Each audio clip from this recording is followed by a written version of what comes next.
guys, and we are back with row 19, which is the moss or linen stitch, and we have done this in the previous chapter, which was just here, so we're going to be reworking that. So that's just basically on the flat edges we'll be working a DC double crochet UK terms with a chain 1, and then we'll skip a stitch and then repeat. The corners will be the same as in 2 DC with 2 chains into the corner. If you're using the original colourway, you'll be not working into with the ladybird or the signal red, depending on whether you've got the substitute colour or not. And I shall be working using the Cupid. So let me just get comfortable, make sure I'm getting my camera and everything in line, because honestly when I watch the videos back I'm like, ah. Okay, so I'm just attaching my wool as always using my, let me just bring that light round here a little bit more. That's a bit better. So I'm just attaching as always like that. You can do it with a slip knot if you want to. I'm just going to do it that way. So I'm just going to do another one just because I like this one to go a bit tighter. And then realign myself just a little bit more.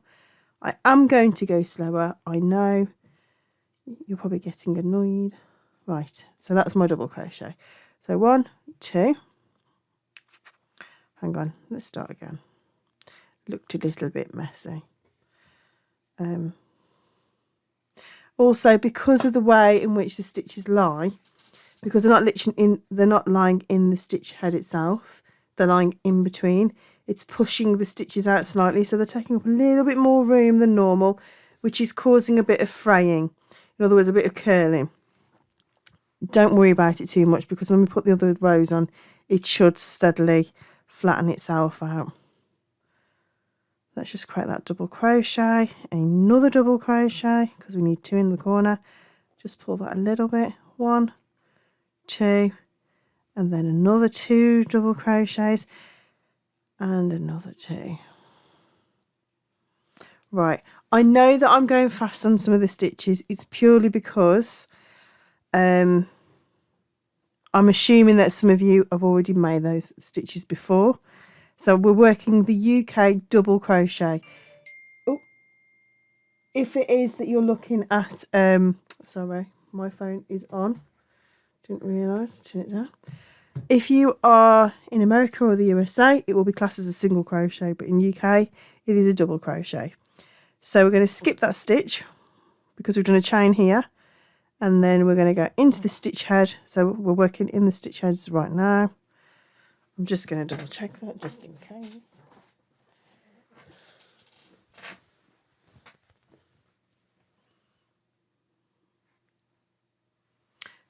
Let's have a look. Let's have a look together. Yes, into the stitch heads we go. So this is what we're working on now, is this nice piece here. So you've worked your frost blue, and then you'll be working these there. It's gone all lovely and dark outside now, so it won't be as bright on my videos. I've been blinded by the light before. So double crochet, chain, skip a stitch, and then work into the next one. Yarn over and pull through. Chain 1, skip stitch, and just keep working like that until you get to the end. So obviously with this corner it will be written into the pattern that we've chained 1 double crochet, 2 chain, and then 2 double crochet, because that's our first corner with our chain up in. We'll be repeating the corners with 2 double crochets and 2 chains and 2 double crochets on every corner, so that'll be repeat 3. And then on this one it'll just be a case of repeat the factor of a double crochet, chain, skip the stitch, and do so until you get to the corner.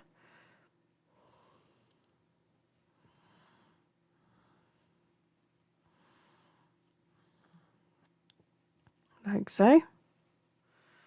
And you just need to keep going. So what I'm going to do is I'm going to pause this video, and then we will come back to finishing off that row, and then we will work the next row of stitches in there. So we will be doing row 19 and 20 together, I think.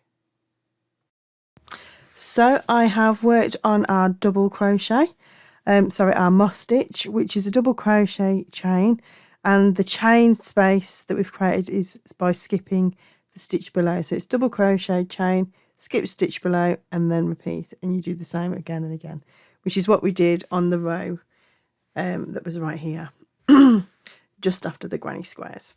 So now we're going to work back in, and we are going to create the trebles and put our trebles into those chain spaces. So let's just work on our corner. So I'm just going to create 2 chains. Actually, let's just do our standing stitch because it has looked much better by doing that. Get myself right again. So chain and then go underneath. That's it. Lovely. I had to think then. My brain had a bit of a wobble. So we're going to do our standard half treble corner, which is 2 trebles, 2 chains, and then another 2 trebles in half treble, into that space. So that's our standard half treble corner when working like this. We're then going to work into our first stitch there, and then we're going to create, hold the phony, having a moment of wonder.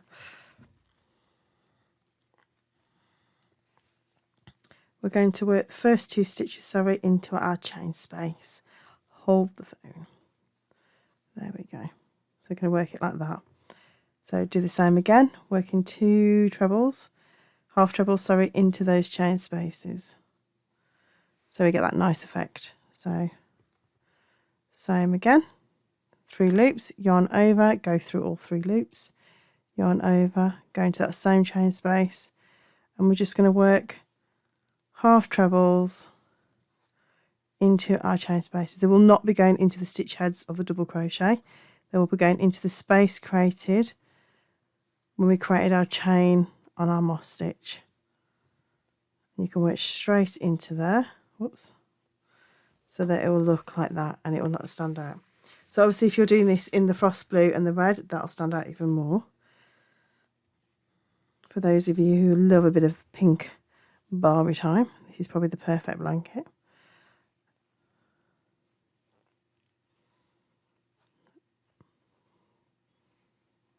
So please bear in mind that this is the alternative. I'm just going to move my camera down a little bit more.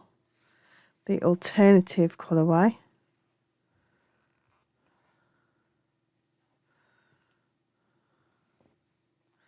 And then I'm going to work the rest of these. It's only 1 row of these, and then I will come back to you when we have completed all of our stitches on this row. And then after that row we have, hold the phone, we're going to be working our front post. So I'm going to quickly do this one and then I shall come back to you.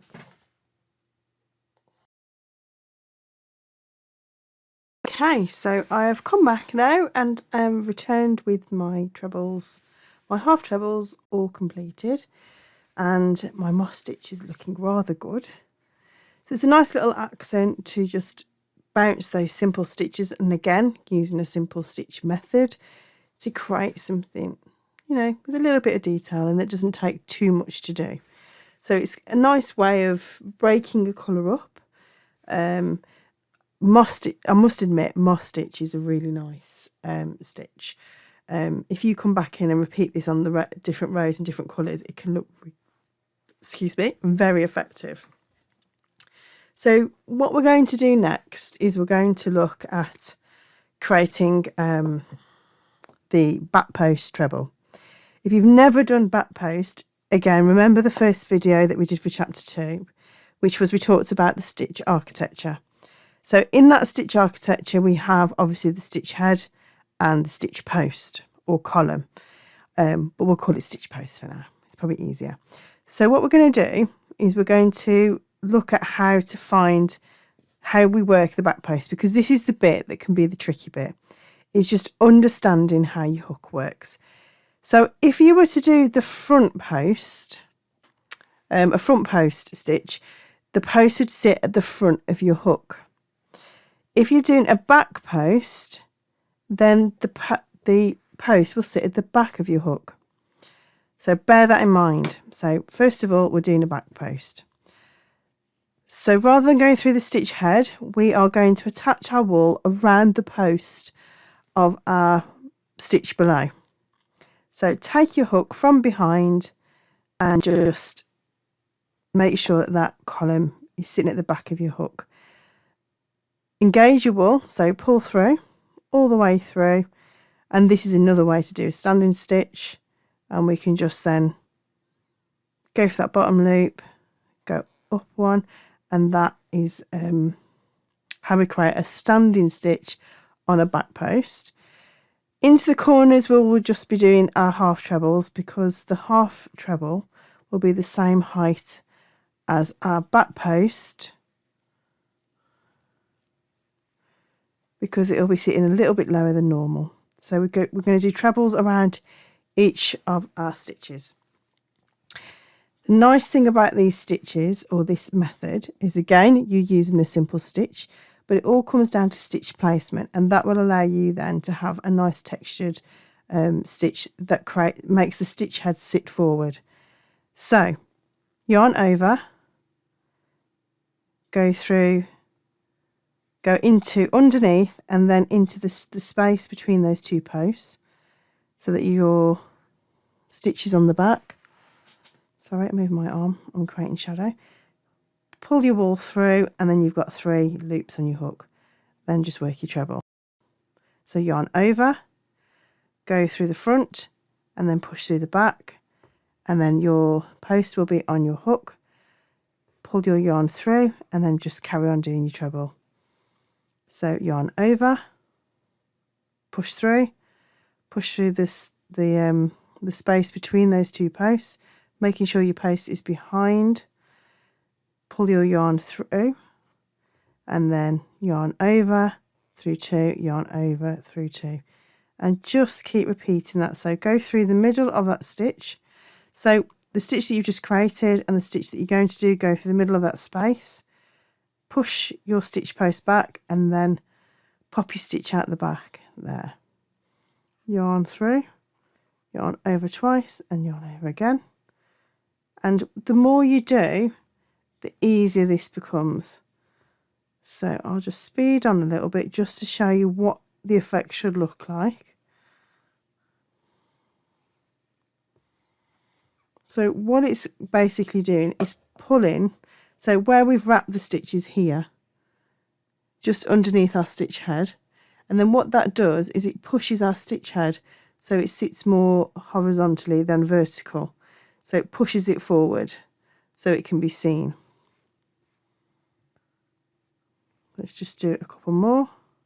Like I say, the more you do these, the easier it becomes. Yarn over, go through the space between the one you've just made and the one you're going to make. Push that post back, find the gap between the other stitch, and then yarn through, yarn over through the next 2, and yarn over again and through there. So let me just get this right for you. So you can see there, look, there's the stitch we've just done. Take your hook, push back, push through, yarn over, and this is why anchoring is really, really important at this point. So yarn over, go through the middle of those, push back on your post, open it up, and then pull through. And you can zoom through these as quickly or as slow as you like. They're not as complex as they look.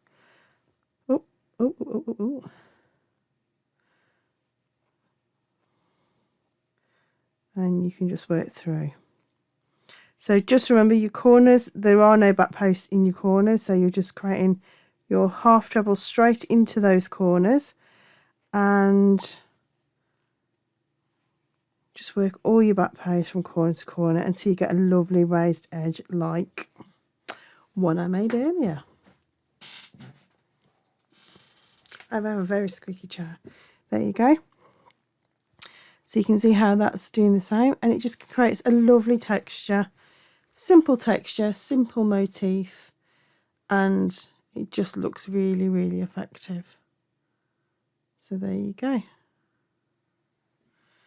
So that's what you'll be doing, and you can see here, look, your corners will stay the same. So 2 half trebles, 2 chains and 2 half trebles into there. And I'm going to stop the video here, and I shall see you on the following rounds. So all you need to do is continue your back post as so. Lovely jubbly. See you shortly.